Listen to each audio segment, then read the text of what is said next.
Hello दोस्तों, मैं Prince Mishra. जो RW पे मॉक टेस्ट आया दिल्ली पुलिस का 16 नवंबर का, उसके मैथ के 15 क्वेश्चन सॉल्व कराऊंगा। तो चलते हैं पहले क्वेश्चन पे। एक फैक्ट्री में 60% कामगार 30 वर्ष से अधिक उम्र के हैं, जिनमें से 75% पुरुष एवं शेष महिलाएं हैं। यदि 30 पुरुष से अधिक उम्र के हैं, पुरुषों की संख्या 1350 है, तो फैक्ट्री में कामगारों की संख्या। तो इसको सॉल्व करने के लिए हम इसे मान लेते हैं 1000 में। टोटल पुरुष मान लिए 1000, ठीक है। 60% अधिक उम्र के हैं, 60%, इसका 60% कितना होगा? 600 होगा। 600 में 75% पुरुष हैं, 75% निकाल लेते हैं। इसका कितना होगा? 450। 450 अगर पुरुष हैं तो फीमेल कितनी हो जाएंगी? 150। और उसने कहा है कि 30 वर्ष से अधिक उम्र पुरुषों की संख्या 1350 है, यानी कि 450 वैल्यू दे रखी है। पुरुषों की संख्या 1350 भाग 450, ठीक है। ये हो जाएगा 9 बचे 45, 9 एक कम 9, और यहाँ बचे 4, 9 बचे 5, ठीक है। 5 3 15, यानी कि पुरुष ये 3 दे रखा है। तो उसमें टोटल पुरुषों की संख्या पूछी, यानी 1000। तो कितनी हो जाएगी? 3000। टोटल कामगारों की संख्या 3000। अब चलते हैं नेक्स्ट क्वेश्चन पे। आदमी ए से बी तक जाता है और फिर बी से ए तक जाता है। ए से बी तक उसकी गति 8 किलोमीटर पर आवर थी और बी से ए तक उसकी गति 20 किलोमीटर पर आवर थी। आदमी द्वारा पूरी यात्रा को तय करने में लिया गया कुल समय 63/8 है, 8 घंटा है। तो ए बीच के बीच दूरी, चलो हम मान लेते हैं इसे कि वो डी जाता है 8 किलोमीटर से, दूसरी डी जाता है 20 किलोमीटर से। उसे समय लगता है 63/8। तो इसका एलसीएम ले लेते हैं 40। इन दोनों का 8 और 20 का एलसीएम 40 आया। तो 40 को जब यहाँ पे रखेंगे, यहाँ पे, तो 8 पंचे 40, यानी कि 5 डी चला। फिर 20 दूना चला, 20 दूनी 40, तो यानी कि 2 डी चला। कितने घंटा लगे? 63/8। अब इसमें हम कर लेते हैं 7 डी आ जाएगा जोड़ने पर, और यहाँ पे 40, यहाँ 63/8। अब ये क्रॉस मल्टीप्लाई कर लेते हैं, तो 7 18 56 डी आ गया। 56 56 यहाँ पर पहले हटा लेते हैं तो आपको अच्छे से समझ में आएगा। तो यहाँ पे आ जाएगा क्या? 56 डी आ गया। 56 डी। अब इनकी 63 और 40 की, 63 और 40। अब 7 8 56 और 7 9 जा 63, और 8 पंचे 40, यानी कि डी की वैल्यू कितनी आ गई? 45। ऑप्शन बी भी डी, ये आपका आंसर हो गया। नेक्स्ट क्वेश्चन पे चलते हैं। ये देखा सिंप्लीफिकेशन, इसको सॉल्व करना। ये 21 की पावर लिखिए। अगर कोई 21 को हम लिख सकते हैं 3 की पावर 4, और 16 की लिख सकते हैं 2 की पावर 4। इसकी पावर पे क्या चढ़ा हुआ है? -3 की पावर 4, ठीक है। अब इस पे आगे क्या? 25 को लिख सकते हैं 5 की पावर 2, 3 की पावर 2। इसे करने पर क्या आएगा? 3 की पावर 2। यहाँ भाग आ जाएगा, ये भाग है। 5 की पावर 2, ये हो जाएगा -3। 4 से 4 कैंसिल, 2 से 2 कैंसिल, ठीक है। अब 3 की पावर को 4 को हम लिख सकते हैं, 3 की पावर 4 लिख सकते हैं 3 की पावर 3, यानी कि 27। 2 की पावर 3, यानी कि 8, गुणे 5 की पावर 3 125, 3 की पावर 3, यानी कि 27, गुणे। अब इसको जो भाग है इसको गुणे मत लेंगे, दुगुना इसको पलट देंगे तो भाई तो वैल्यू भी पलट जाएगी, यानी कि 2 की पावर 5। तो इसको यहाँ पे हम ले सकते हैं कि 2 की पावर 8, ठीक है। और 5 का क्यूब, यानी कि 125। 125 से 125 कैंसिल, 27 से 27 कैंसिल, 8 से 8 कैंसिल, बचा क्या? 1, यानी कि हमारा आंसर 1 हो जाएगा। नेक्स्ट वीडियो पर चलते हैं क्वेश्चन पे। 15 व्यक्ति 1.5 किलोमीटर की लंबाई की सड़क को 7 दिन में बनाते हैं। 28 व्यक्ति 12 किलोमीटर लंबाई को कितने दिन में बनाएंगे? यानी कि MDH वाला फार्मूला लगेगा इस पर। तो 12 व्यक्ति 1.5 किलोमीटर लंबाई 7, यानी कि 1.5 नीचे आ जाएगा, हमारा काम है 1.5। वो कह रहा है कि 28 व्यक्ति 12 किलोमीटर लंबी। अब इसे काटना है, कितने लोग कितने दिन लगेंगे, यानी कि डेज पूछ रहा है, ठीक है। डी मान लेते हैं। ये 0 हट के यहाँ पे आ जाएगा, 7 से कम 7, 7 चौक 28, 4 तियाँ 12, 3 15, ठीक है। अब ये आ जाए 120 भाग 15, 5 दूनी 10, 4 5 चौको 20, आंसर आ गया 24 डेज लगेंगे। नेक्स्ट क्वेश्चन है। 20,000 रुपये के मूलधन के 6 वर्ष के लिए साधारण ब्याज पर निवेश किया गया है। यदि ब्याज प्रतिवर्ष की दर से 10% है तो 6 वर्ष का मिश्रधन क्या होगा?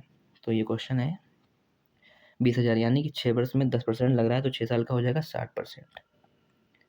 तो 60% हो गया ब्याज। अब वो कह रहा है 20,000 का। तो 20,000 का 60% निकाल लो, कितना आ गया? 12,000। 12,000 में अगर हम मूलधन पूछ रहा है, मिश्रधन पूछ रहा है तो इसमें हम 20,000 ऐड कर देंगे, तो आंसर 32,000। ये नेक्स्ट क्वेश्चन। सबसे लंबी छड़ी की लंबाई जिसमें से हम एक कक्षा में रखते हैं इसका आयाम 10 मीटर गुणे 10 मीटर गुणे 10 मीटर है। तो इसका आपको फार्मूला याद होना चाहिए। अगर फार्मूला है तो आप आसानी से कर सकते हैं। तो इसका क्वेश्चन ये फार्मूला ये होता है इसका under root L² plus B² plus H²। अब इसमें वैल्यू पुट करनी है सिर्फ अंडर रूट में। 10 का स्क्वायर प्लस 10 का स्क्वायर प्लस 10 का स्क्वायर, तो ये हो जाएगा अंडर रूट 100 गुणे 100 गुणे प्लस हो जाए यहाँ पे प्लस प्लस 100, तो हो जाएगा अंडर रूट 300। अब हमें 300 को तो 100 का वर्ग हो जाएगा, यहाँ पे 10 बाहर आ जाएगा, अंडर रूट 3। और अंडर रूट 3 की वैल्यू होती है, अब यहाँ पे वैल्यू रखनी है अंडर रूट 3 की वैल्यू अगर आपको याद है तो कर सकते हैं। अंडर रूट 3 की वैल्यू होती है 1.732। तो आंसर हो जाएगा 10 की गुणे 1.732 होता है 732। हमारा आंसर हो जाएगा 17.32 हो जाएगा। ये हमारा आंसर हो जाएगा। नेक्स्ट क्वेश्चन पे चलते हैं। 20 लड़कों को औसत आयु वजन इतना है किलोग्राम लिया गया, मगर बाद में पता चलता है कि वजन 87 ग्राम के बदले 78 गलती से लिख गया है। तो हमने 87 लेना था पर लिख गया है 78। तो कितना कम लिख गया है? 9 कम लिख गया है। 9 अगर कम लिख गया तो ये 9 जो है वो 20 ही लड़कों में बटेगा ना, तो 20 लड़कों में से भाग दे देते हैं। तो इसे भाग देने पर कितना आएगा? चलो इस पर भाग दे के देखते हैं पूरी तरीके से। तो यहाँ पे भाग देते हैं, यहाँ पे 9 लिखा, 20 में भाग देते हैं। अब 0 बढ़ाया, यहाँ 2 चक्कू 20 चक्कू 80 होता है, तो यहाँ पॉइंट लगाया। अब ये जाएगा यहाँ पे चक्कू 80 आएगा, कितने बचे? 10। यहाँ पे 5 20 पंचे पॉइंट लगाया, 0 बढ़ाया इसमें, यानी कि 0.45 सबका बढ़ जाएगा। तो 89 कितना था? 89.4 है, तो ये 4 पॉइंट सब में बढ़ेगा 0.45। तो जुड़ने पर क्या हो जाएगा? 0 यहाँ पे हो जाएगा 5 4 8 89.8, तो कितना हो जाएगा? 89.85। ये आपका आंसर है 89.85। नेक्स्ट क्वेश्चन पे चलते हैं। 29 प्रति लीटर के मूल्य को दूध में पानी को इस अनुपात में मिलाया जाए ताकि मिश्रण का औसत मूल्य 25 रुपये प्रति लीटर हो जाए। पानी का क्रय मूल्य 0 है। अगर पानी का क्रय मूल्य 0 है तो 29 रुपये लीटर है, तो पानी का क्रय मूल्य कितना है? 0 है। ये मिल्क का है, तो 25 में हो जाता है। तो इसमें एलिगेशन लगाते हैं। यहाँ पे कितना आ जाएगा? 25, यहाँ पे आ जाएगा 4। ये रेशियो, यही हमारा आंसर हो जाएगा। ये पहले यहाँ पे। नेक्स्ट क्वेश्चन पे चलते हैं।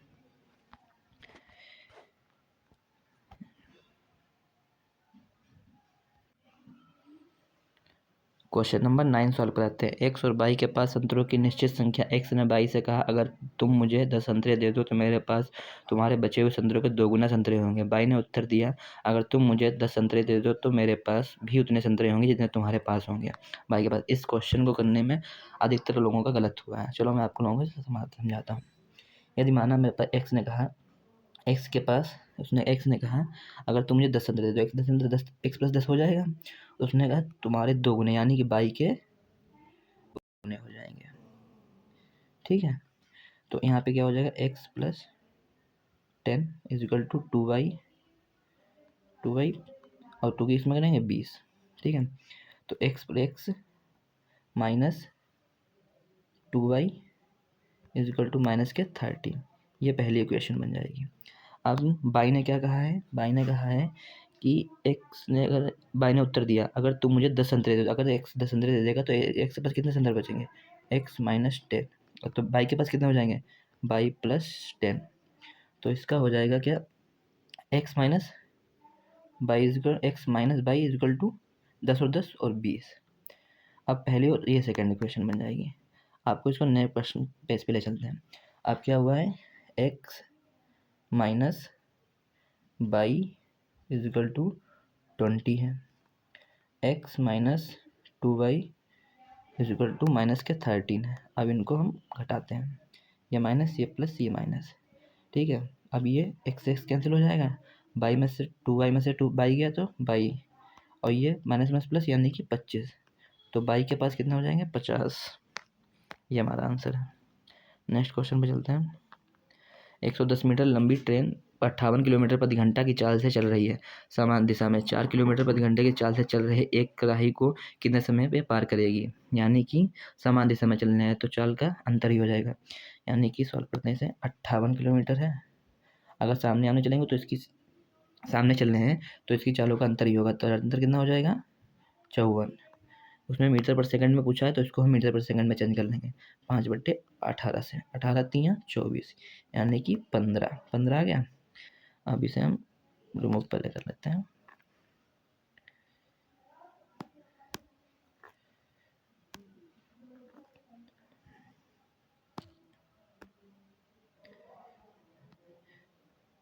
अब ये 115 आ गया था, 15 मीटर पर सेकंड, 15 मीटर प्रति सेकंड आ गया था, 15 मीटर पर सेकंड आ गया था।